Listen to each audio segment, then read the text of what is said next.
नमस्कार दोस्तों, मेरा नाम गौरव है और मैं स्वागत करता हूं आपका हमारे YouTube चैनल हॉरर स्टोरी पर। आज मैं आपके लिए लेकर आया हूं एक ऐसी कहानी जो आपको सोचने पर मजबूर कर देगी कि क्या सच में इस दुनिया में कुछ अनकही शक्तियां मौजूद हैं। ये कहानी है एक पुरानी हवेली की, जिसके हर कोने में दफन है एक गहरा रहस्य। एक परिवार ने सोचा था कि उन्हें अपना सपनों का घर मिल गया है, लेकिन उन्हें नहीं पता था कि उस घर की दीवारों के भीतर एक दर्दनाक अतीत कैद है और शायद कुछ आत्माएं भी। तो अपनी कुर्सी की पेटी बांध लीजिए, क्योंकि यह कहानी आपको एक ऐसे सफर पर ले जाने वाली है जहां डर और रहस्य हर कदम पर आपका पीछा करेंगे। तो चलिए दोस्तों, कहानी शुरू करते हैं। सुनहरी रोशनी जैसे पिघले हुए सोने की चादर पुरानी हवेली के जर्जर पत्थरों पर बिछी हुई थी। 3 मंजिलों की यह इमारत, जिसने अनगिनत मौसम देखे थे, अब भी अपनी भव्यता की कहानी कह रही थी। भले ही उसकी दीवारें कुछ जगहों पर दरक गई थी और खिड़कियों के शीशे धुंधले पड़ गए थे। आईवी की बेलें दीवारों पर चढ़कर अपनी पकड़ मजबूत कर रही थी और छत के कुछ स्लेट अपनी जगह छोड़ चुके थे, जैसे कोई बूढ़ा राजा अपना ताज खो रहा हो। हवेली के चारों ओर जंगली घास और झाड़ियां फैली हुई थी, जिसने उसे दुनिया से काटकर एक रहस्यमय द्वीप बना दिया था। एक अकेली घुमावदार कच्ची सड़क किसी अनकही कहानी की तरह हवेली के भारी भरकम लकड़ी के दरवाजों तक जाती थी। नीली रंग की एक पुरानी कार अपनी उम्र के बावजूद अपनी चमक बनाए हुए कच्ची सड़क पर धूल उड़ाती हुई रुकी।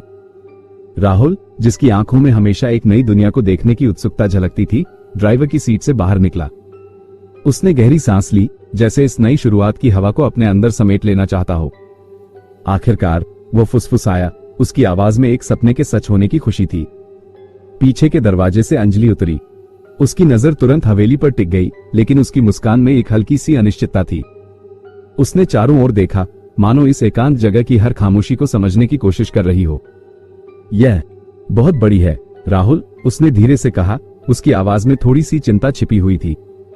एक और दरवाजा खुला और रोहन, एक छोटा सा लड़का जिसकी आंखें हर नई चीज को एक सवाल की तरह देखती थी, फुर्ती से बाहर निकल आया। उसके हाथ में उसका पसंदीदा खिलौना ट्रक था, जो हमेशा उसकी छोटी दुनिया का हिस्सा रहता था। वो हवेली की ओर दौड़ा, जैसे किसी रोमांचक खजाने की खोज में निकल पड़ा हो। वाह, ये तो किसी डरावनी फिल्म के घर जैसा है, उसने उत्साहित होकर कहा। क्या अंदर भूत होंगे? राहुल कार की डिक्की खोल रहा था, कुछ सूटकेस और एक छोटा कार्टन निकाल रहा था। अंजलि की नजर अभी हवेली पर जमी हुई थी। राहुल, उसने कहा, उसकी आवाज में थोड़ी सी हिचकिचाहट थी। क्या तुम्हें सच में लगता है यह सही फैसला है? ये जगह, इसमें एक अजीब सी उदासी है। राहुल ने उसके पास आकर उसका हाथ अपने हाथों में लिया। मुझे पता है जान, लेकिन सोचो तो, ये हमारी अपनी जगह होगी। हम इसे जैसा चाहें वैसा बना सकते हैं। और रोहन को देखो, उसने रोहन की ओर इशारा किया, जो अब हवेली के दरवाजों के पास पहुंच गया था। वह कितना खुश है। रोहन हवेली के भारी भरकम लकड़ी के दरवाजों तक पहुंच गया था। उसने उन्हें धक्का दिया, लेकिन वे अपनी जगह से नहीं हिले।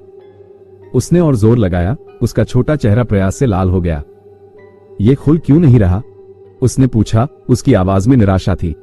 राहुल मुस्कुराया और उसकी ओर बढ़ा। उसने दरवाजों के बीच बने पुराने लोहे के हैंडल को पकड़ा।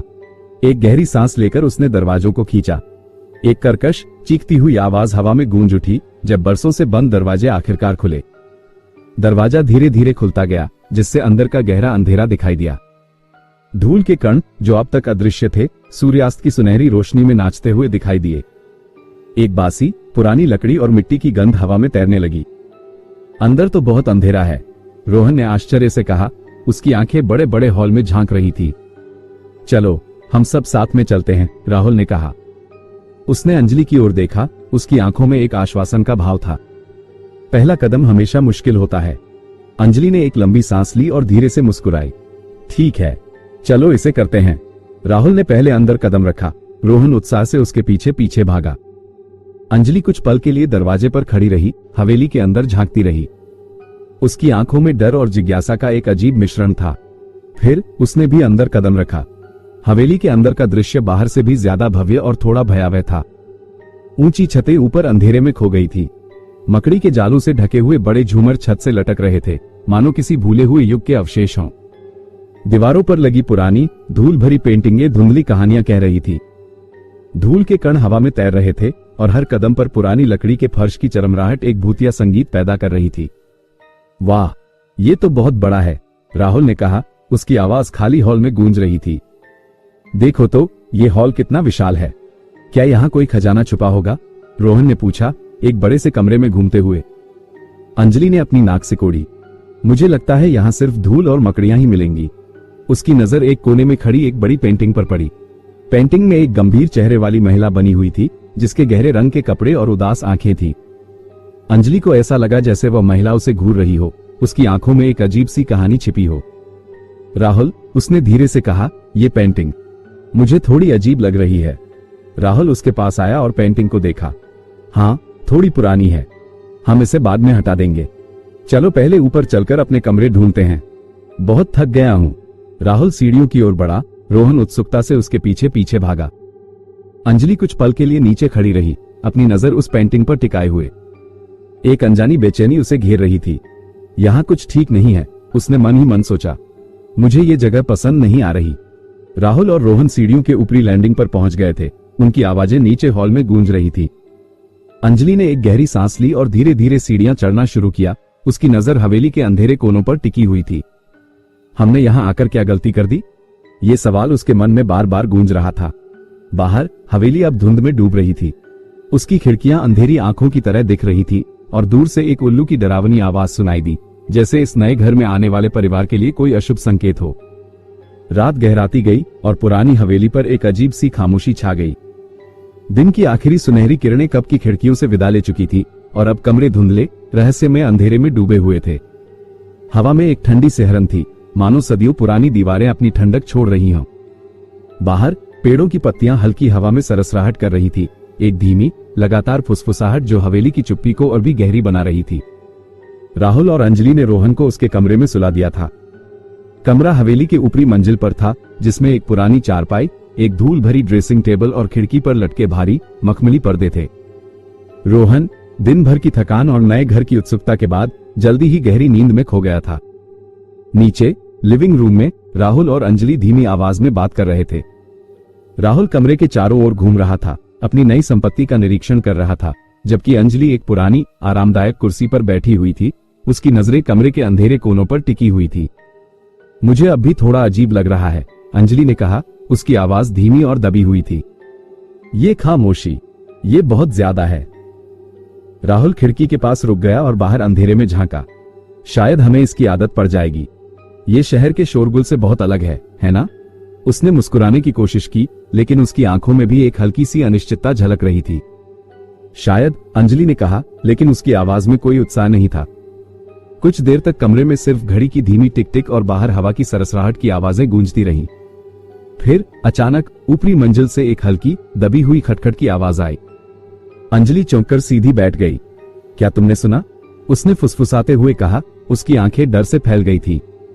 राहुल भी शांत हो गया, उसका कान ऊपर की ओर लगा हुआ था। हाँ, मुझे लगा जैसे कुछ खटखटा रहा हो। कुछ पल की खामोशी के बाद आवाज फिर आई, इस बार थोड़ी तेज और ज्यादा स्पष्ट। ये रोहन के कमरे की दिशा से आ रही थी। अंजलि तुरंत उठ खड़ी हुई। ये रोहन का कमरा है, उसकी आवाज में घबराहट थी। राहुल तेजी से सीढ़ियों की ओर बढ़ा, अंजलि उसके ठीक पीछे चल रही थी। ऊपरी मंजिल पर पहुंचकर वे रोहन के कमरे के दरवाजे के बाहर रुक गए। अंदर गहरी शांति थी। राहुल ने धीरे से दरवाजा खोला और अंदर झांका। कमरा पूरी तरह से अंधेरे में डूबा हुआ था, सिवाय खिड़की से आ रही चांद की हल्की रोशनी के, जो फर्श पर एक धुंधली सी आयत बना रही थी। रोहन अपनी चारपाई पर शांति से सो रहा था, उसका छोटा सा शरीर कंबल में लिपटा हुआ था। रोहन, अंजलि ने फुसफुसाते हुए कहा, कमरे में दाखिल होते हुए। उसने धीरे से उसके माथे पर हाथ रखा। वह शांत और सो रहा था। मुझे लगा जैसे मैंने सुना। रोहन ने नींद में बड़बड़ाया, फिर करवट बदल ली और गहरी नींद में चला गया। राहुल और अंजलि ने एक दूसरे की ओर देखा, उनकी आंखों में सवाल थे। अगर रोहन सो रहा था तो खटखट की आवाज कहां से आई थी? राहुल ने कमरे का स्विच ऑन किया। हल्की पीली रोशनी कमरे में फैल गई। उन्होंने चारों ओर देखा, लेकिन कमरे में कुछ भी असामान्य नहीं था। खिड़की बंद थी और पर्दे अपनी जगह पर थे। शायद कोई सपना होगा, राहुल ने कहा, लेकिन उसकी आवाज में यकीन की कमी थी। नहीं, अंजलि ने कहा, उसका चेहरा पीला पड़ गया था। मैंने साफ सुना था, कोई खटखटा रहा था। राहुल ने कमरे की दीवारों पर हाथ फेरा, फर्श पर देखा, लेकिन उसे खटखट का कोई स्रोत नहीं मिला। हवा में एक अजीब सी ठंडक थी, जो कमरे के तापमान से अलग लग रही थी। चलो नीचे चलते हैं, राहुल ने कहा, अंजलि का हाथ पकड़कर। शायद हम दोनों को वहम हुआ होगा। लेकिन नीचे लिविंग रूम में लौटने के बाद भी अंजलि की बेचैनी कम नहीं हुई। वह बार बार ऊपर की ओर देखती रही, जैसे उसे उम्मीद हो कि वह फिर से वह आवाज सुनेगी।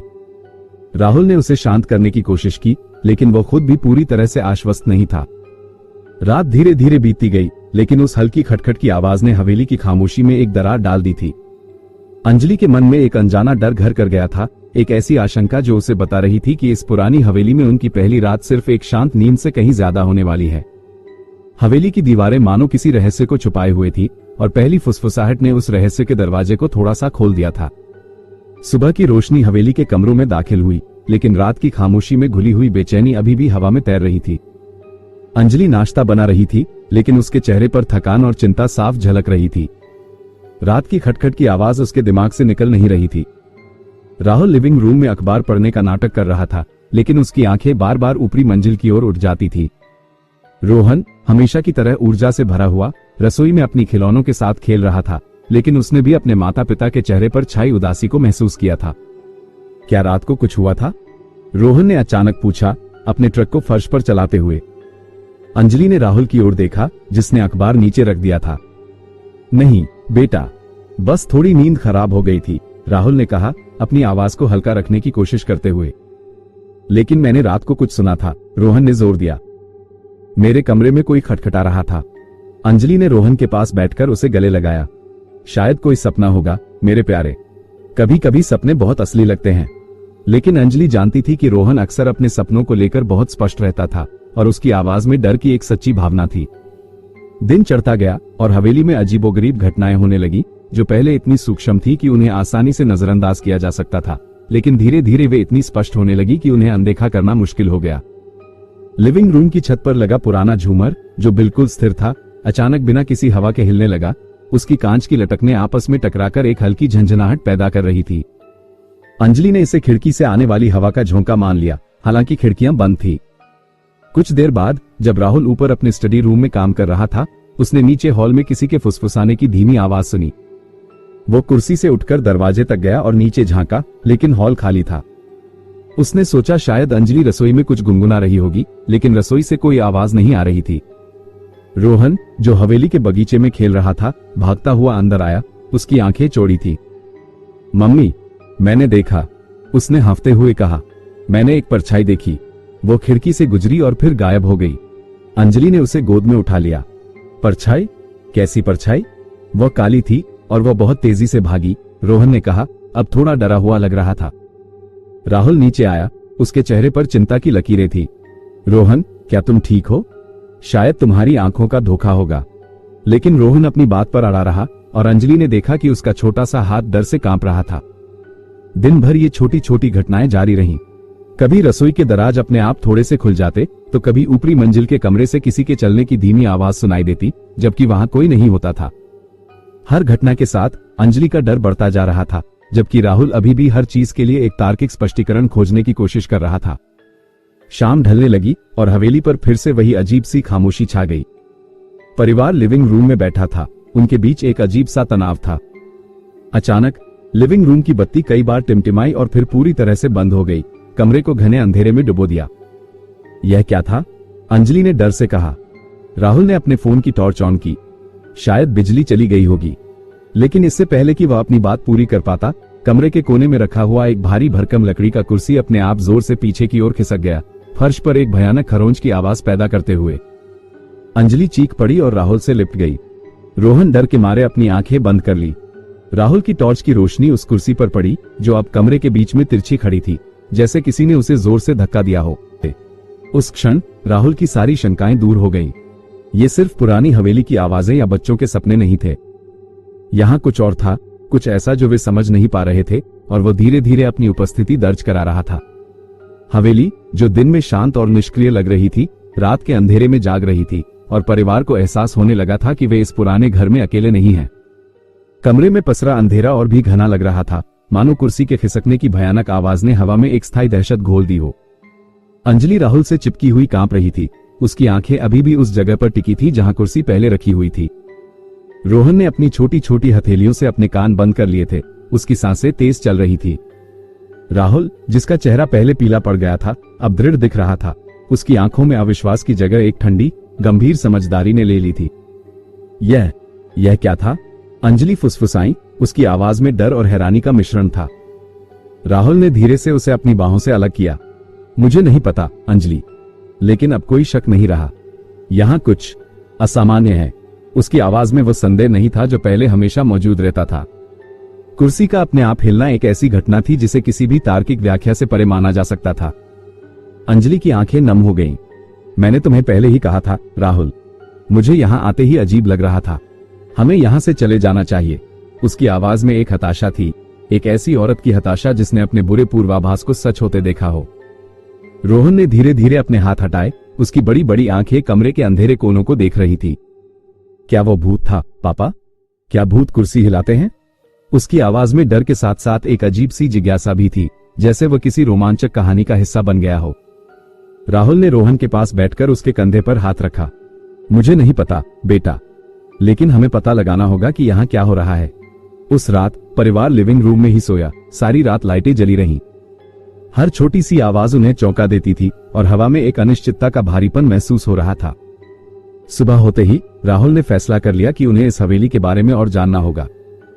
हमें इसके इतिहास के बारे में पता करना होगा, उसने नाश्ते की मेज पर कहा। उसकी आवाज में एक दृढ़ संकल्प था। शायद हमें पता चल जाए कि यहाँ क्या हुआ था और यह सब क्यों हो रहा है। अंजलि ने सहमति में सिर हिलाया। अब उसके मन में भी यह जानने की तीव्र इच्छा थी कि उनके नए घर के साए में कौन सी पुरानी कहानी दबी हुई है। उनका पहला कदम इंटरनेट था। राहुल ने हवेली का नाम और पता डालकर कई घंटे खोजे, लेकिन उन्हें कोई खास जानकारी नहीं मिली।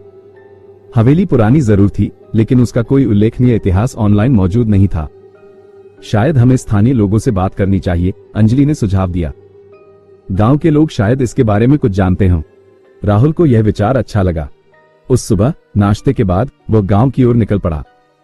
गांव हवेली से कुछ किलोमीटर दूर बसा हुआ था, एक शांत और छोटा सा कस्बा जहां लोग एक दूसरे को बरसों से जानते थे। राहुल ने गांव के कुछ बुजुर्गों से बात करने की कोशिश की, लेकिन ज्यादातर लोगों ने हवेली के बारे में सुना जरूर था, लेकिन वे उसकी कहानी के बारे में कुछ खास नहीं बता पाए।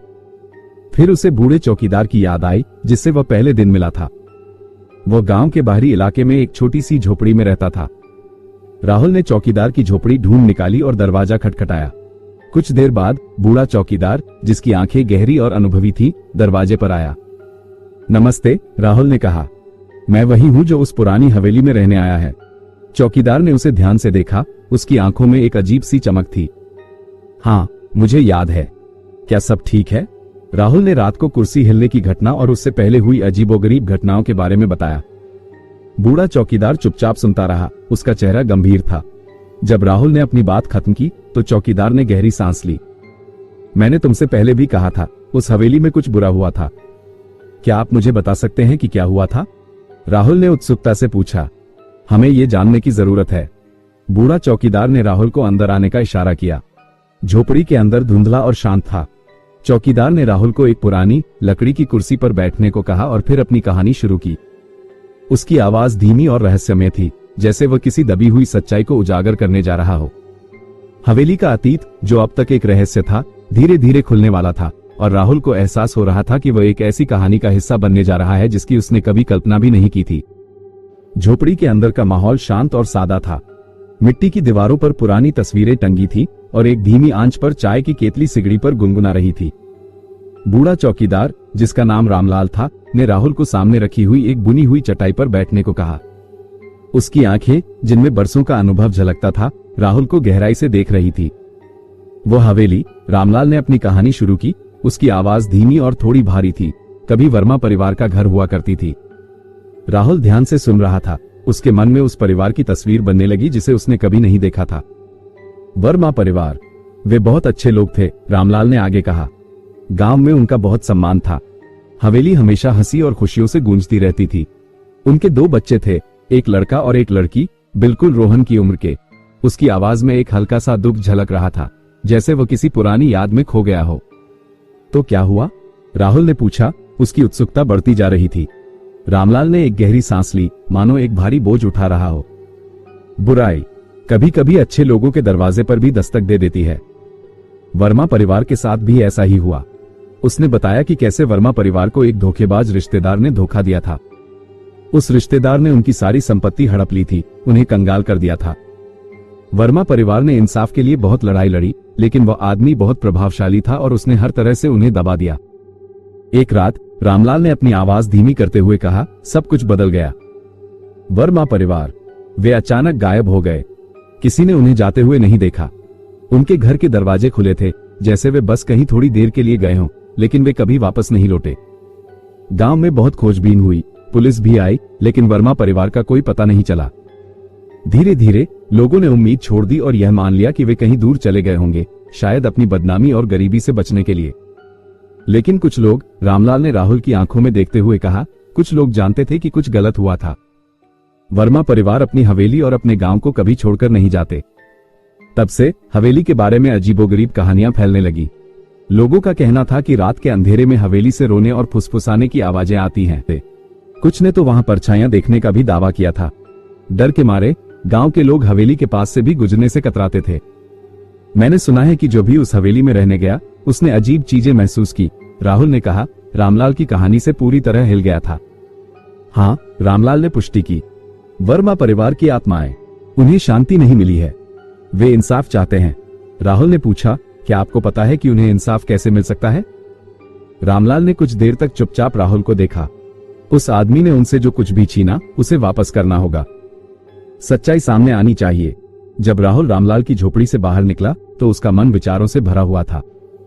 वर्मा परिवार की दुखद कहानी ने हवेली में हो रही अजीबोगरीब घटनाओं को एक नया अर्थ दे दिया था। वो अब समझ सकता था कि क्यों वहां एक ठंडी, उदास हवा हमेशा महसूस होती थी, क्यों रात में फुसफुसाहटें सुनाई देती थी। यह उस परिवार की पीड़ा थी जो इंसाफ के लिए भटक रही थी। हवेली लौटते समय राहुल ने अंजलि को फोन किया और उसे रामलाल की कहानी के बारे में बताया। अंजलि भी सुनकर बहुत दुखी हुई और उसे अब उस हवेली में रहने में और भी डर लगने लगा। जब राहुल हवेली पहुंचा, तो अंजलि और रोहन उसका बेसब्री से इंतजार कर रहे थे। उसने उन्हें रामलाल की पूरी कहानी सुनाई, वर्मा परिवार के साथ हुए अन्याय और उनके रहस्यमय ढंग से गायब होने के बारे में। रोहन ने आंखें फाड़कर सारी बात सुनी, जबकि अंजलि का चेहरा दुख और सहानुभूति से भर गया था। उस रात हवेली में पहले से भी ज्यादा सन्नाटा पसरा हुआ था। राहुल, अंजलि और रोहन अपने अपने कमरों में लेटे हुए थे, लेकिन किसी को भी नींद नहीं आ रही थी। उन्हें अब पता था कि उनके नए घर की दीवारों के भीतर एक दर्दनाक इतिहास छुपा हुआ था, और उन्हें यह भी महसूस हो रहा था कि वे उस इतिहास से किसी न किसी तरह जुड़ गए हैं। अब उन्हें यह तय करना था कि वे इस जानकारी का क्या करेंगे। क्या वे डरकर हवेली छोड़ देंगे, या वे वर्मा परिवार की आत्माओं को शांति दिलाने में मदद करने की कोशिश करेंगे? ये सवाल उनके मन में घूम रहा था, और हवेली की खामोशी में उन्हें सिर्फ अतीत की फुसफुसाहटें सुनाई दे रही थी। तो दोस्तों, ये था कहानी का पहला भाग। आगे की कहानी हम दूसरे भाग में जानेंगे। तब तक के लिए बने रहिए हमारे साथ। और दोस्तों, अगर आपको ऐसी ही भूतिया कहानी जिसमें सस्पेंस, ड्रामा, थ्रिल, कूट कूट कर भरा हो पसंद आती हैं, तो हमारे चैनल हॉरर स्टोरी को अभी सब्सक्राइब कर लीजिए, ताकि आगे आने वाली कहानियां आप बिना मिस किए सबसे पहले सुन पाए, और साथ ही वीडियो को लाइक और कमेंट करना ना भूले। अब हम मिलेंगे कहानी के अगले भाग के साथ।